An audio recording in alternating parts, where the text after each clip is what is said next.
अस्सलाम वालेकुम, this is कफ़ील कासिम। और आज की हमारी जो डिस्कशन है वो ग्लोबलाइजेशन के ऊपर है। हम आज ये देखेंगे कि जो ग्लोबलाइजेशन है इसके कौन कौन से फ़ायदे हैं और कौन कौन से नुकसानात हैं। बेसिकली ये वाला जो टॉपिक है ये 2021 के अंदर इंग्लिश ऐसे के पेपर के अंदर आया था, तो इसके ऊपर जो हमारी डिस्कशन है वो अब हम स्टार्ट करते हैं। ग्लोबलाइजेशन बेसिकली बड़ा इंपॉर्टेंट फिनोमिना है, जिसका मतलब ये है कि दुनिया की जितनी भी ऑर्गेनाइजेशंस हैं या ये जो एनजीओज़ हैं, जो नॉन गवर्नमेंटल ऑर्गेनाइजेशंस होती हैं वो वाली हों, या गवर्नमेंटल ऑर्गेनाइजेशंस हों जो हैं वो हों, बिजनेसेस हों, अदर ऑर्गेनाइजेशंस हों, जितनी भी ये चीज़ें हैं ये अपने आप को इंटरनेशनल लेवल के ऊपर इनका इन्फ्लुएंस बन जाए और फिर ये इंटरनेशनल स्केल के ऊपर ऑपरेट करना शुरू कर दें, तो आप इस मेन मैकेनिज़्म को, इस मेन प्रोसेस को ग्लोबलाइजेशन कंसीडर करते हैं। सिंपली अगर मैं ये कहूँ कि दुनिया में जितनी भी पावरफुल चीज़ें हैं, अगर वो अपने आप को इंटरनेशनली वो अपना रोल प्ले करना शुरू कर दें और उनकी जो पावर है वो इंटरनेशनल हो जाए, या उनका जो इन्फ्लुएंस है वो इंटरनेशनल लेवल तक हो जाए, बैनुल-अक़वामी जनाब जो स्टैंडर्ड्स हैं उन तक पहुंच जाए, तो आप जनाब इस मेन प्रोसेस को जनाब ना ग्लोबलाइजेशन कहते हैं। अब आफ्टर द इंडस्ट्रियल रेवोल्यूशन, जब जनाब ये कॉलोनियलिस्ट इरा ख़त्म होना शुरू हो गया, तो जब उसके बाद ना फिर लोगों के जिनके पास इंडस्ट्री थी, जो डेवलप्ड कंट्रीज़ थे, इन्होंने इंडस्ट्रीज़ लगाना शुरू की। तो इंडस्ट्रीज़ लगाने के बाद जब उनको पता चला कि यार हम इसको सेल आउट फिर किधर करेंगे, तो उन्होंने ना फिर ये सारी चीज़ों को, अपनी टेंटिकल्स को फैलाना शुरू कर दिया डेवलप्ड वर्ल्ड में। तो आहिस्ता आहिस्ता ये वाला जो कॉन्सेप्ट है ये पूरी दुनिया के अंदर फैल गया और उसके बहुत सारे पॉजिटिव जो एस्पेक्ट्स थे वो देखने को मिले। इस प्रोसेस के ज़रिए जो डेवलप्ड वर्ल्ड था उसको जनाब ना मुख्तलिफ गरीब जो कंट्रीज़ हैं, ममालिक हैं, वहाँ से रॉ मटेरियल बड़ा सस्ता मिला और वहाँ से उन्होंने जनाब अपने मैन्युफैक्चर्ड जो प्रोडक्ट्स हैं, मैन्युफैक्चरिंग इंडस्ट्री है, उसको फ्लॉरिश किया और उसके बाद अपनी ही रॉ मटेरियल को ही फिर उन्होंने दोबारा जो गरीब ममालिक है वहाँ पे सेल किया और अल्टीमेटली बहुत सारी मल्टीनेशनल कंपनीज़ बन गई और इस तरह बहुत सारे काम हुए। अब हम बेसिकली यहाँ से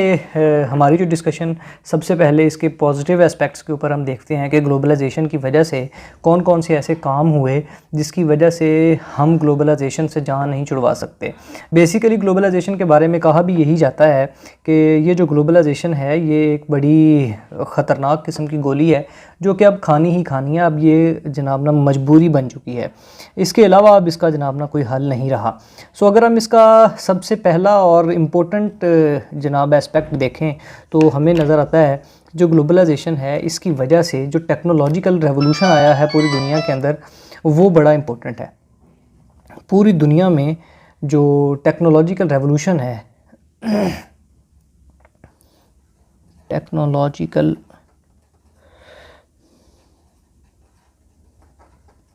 रेवोल्यूशन मतलब पूरी दुनिया में इसकी वजह से जो टेक्नोलॉजी है ना वो बड़े ज़बरदस्त तरीके से फ्लॉरिश हुई है और उसकी वजह से फिर जो पूरी दुनिया का डेवलपमेंट का, ग्रो करने का जो प्रोसेस था वो बड़ा जनाब ना तेज़ हुआ है। इसकी वजह से अगर आप दूसरा एस्पेक्ट देखें तो एम्प्लॉयमेंट बड़ी जनरेट हुई है। मतलब बहुत सारी मल्टीनेशनल कंपनीज़ ने, वो बहुत सारे जो गरीब ममालिक थे वहाँ पे गए, वहाँ पे उन्होंने अपनी जनाब इंडस्ट्री लगाई है और वहाँ पे एम्प्लॉयमेंट जनरेट की। ये अलग बात है कि उनकी वहाँ पे जाके इंडस्ट्रीज़ लगाना, उसका मकसद ये था कि उनको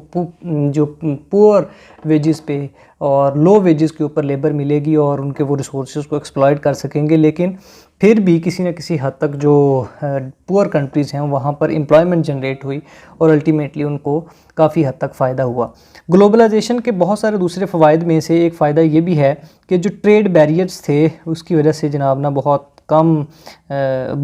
आसानियाँ पैदा हुई, ट्रेड बैरियर्स ख़त्म हो गए। अब ट्रेड बैरियर्स बेसिकली ख़त्म होने का मकसद ये है कि चीज़ों को जनाब ना वो चीज़ें आसान हो जाएंगी और चीप रेट के ऊपर जनाब ना मिलना शुरू हो जाएंगी और चीप रेट हो जाएगा। और जब चीप रेट के ऊपर चीज़ें मिलना शुरू हो जाएंगी तो फिर जो पुअर क्लास है या जो मिडिल क्लास है उन तक बहुत सारी चीज़ों की अवेलेबिलिटी जो है ना वो बढ़ जाएगी। इसके बाद ग्लोबलाइजेशन का सबसे जो बड़ा फ़ायदा है वो एमएनसीज़ को हुआ था कि कि MNCs ने बहुत सारे जनाब ना अपने टेंटिकल्स बढ़ाए और डेवलपिंग कंट्रीज़ में और जो डेवलपिंग कंट्रीज़ हैं वहाँ पे उनको डेवलप्ड कंट्रीज़ के अंदर जनाब ना बनाने की उन डेवलप्ड कंट्रीज़ की रेस में शामिल करने की बड़ी हेल्प की है ग्लोबलाइजेशन ने, क्योंकि डेवलपिंग कंट्रीज़ के पास कुछ ऐसे रिसोर्सेज मौजूद होते हैं, थे भी, जिनको इस्तेमाल करते हुए और उन्होंने ग्लोबलाइजेशन के प्रोसेस को इस्तेमाल करते हुए बड़े ज़बरदस्त तरीके से अपने आप को ग्रो किया और वो अब डेवलप्ड वर्ल्ड के अंदर उनका जनाब ना शुमार होता है। जिसकी बेहतरीन मिसाल हमारे पास चाइना है कि अभी भी वो डेवलपिंग कंट्री तो है, लेकिन बहुत सारे जो डेवलप्ड वर्ल्ड है उसके अंदर जनाब ना उसने अपना लोहा जनाब मनवा लिया है। इसके बाद अगर आप एक और इसका ग्लोबलाइजेशन का फ़ायदा देखें तो हमें पूरी दुनिया में इस वक्त जो सबसे बड़ी और अहम तरीन बात और पावर समझी जाती है वो इंफॉर्मेशन है। तो ग्लोबलाइजेशन की वजह से जो इन्फॉर्मेशन का रेवोल्यूशन हुआ है ये बड़ा अलग कॉन्सेप्ट है और बड़ी ज़बरदस्त बात है कि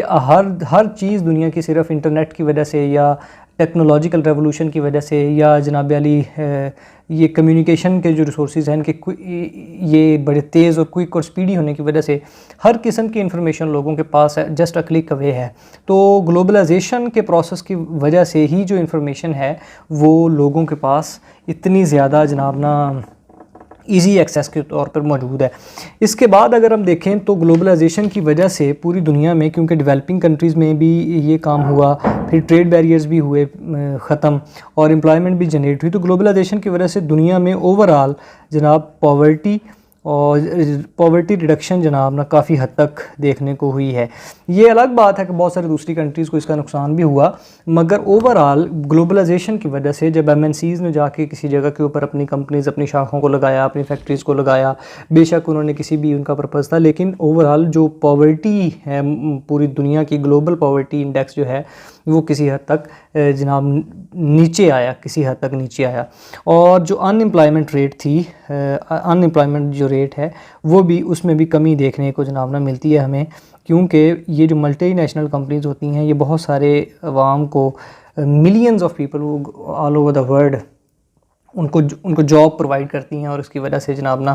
फ़ायदा होता है लोगों का। इसके अलावा अगर आप ग्लोबलाइजेशन का फ़ायदा देखें तो इनका फ़ायदा जनाब ना जो पुअर कंट्रीज़ हैं उनको इस तरह हुआ कि उनके पास फॉरेन करेंसी, फॉरेन जनाब ना कैपिटल एंड टेक्नोलॉजी, जब पुअर लोगों के पास, पुअर कंट्रीज़ के पास पहुंचा तो उनके पास ये चांस था कि वो इसको इस्तेमाल करते हुए अपने आप को डेवलपिंग या डेवलप्ड स्टेटस के अंदर जनाब ना डाल लें। ये बड़ी इंपॉर्टेंट बात है कि अगर वो इसको जनाब ना इस्तेमाल कर लेते या करें तो वो अपने आप को डेवलपिंग स्टेटस के अंदर ज़रूर जनाब ना शामिल कर सकते थे। सो ग्लोबलाइजेशन का ये बड़ा अहम और बड़ा इम्पोर्टेंट पॉइंट भी है। इसकी वजह से इंफॉर्मेशन भी जनाब ना लोगों तक एक्सेस भी हुई। इसके अलावा अगर आप देखें तो ग्लोबलाइजेशन की वजह से जो इकोलॉजिकल डिसरप्शन पैदा हो रही है उसके लिए सोल्यूशन भी जनाब ना ग्लोबलाइजेशन ही प्रोवाइड कर सकती है। सॉल्यूशन फॉर इकोलॉजिकल डिसरप्शन, इसका कहने का मतलब ये है कि जो ग्लोबल वार्मिंग इस वक्त दुनिया का सबसे बड़ा और अलार्मिंग थ्रेट है, तो अगर और ये ग्लोबल इशू किसी एक मुल्क का तो है नहीं, तो फिर ग्लोबलाइजेशन ही है जिसकी वजह से तमाम कंट्रीज़ एक दूसरे के साथ मिल के जनाब इस इशू के ऊपर बात कर सकते हैं और बहुत सारे जो सजेशंस हैं ना वो दे सकते हैं। इसकी वजह से ही पूरी दुनिया को बचाया जा सकता है। इसके बाद जो डेमोक्रेटिक वैल्यूज़ हैं वो भी ग्लोबलाइजेशन की वजह से जो है ना वो पूरी दुनिया के अंदर फैला है, कि जो कहा जाता है कि जो डेमोक्रेसी है और जो ग्लोबलाइजेशन है ये बिल्कुल हैंड इन हैंड है, दोनों एक साथ में चलते हैं।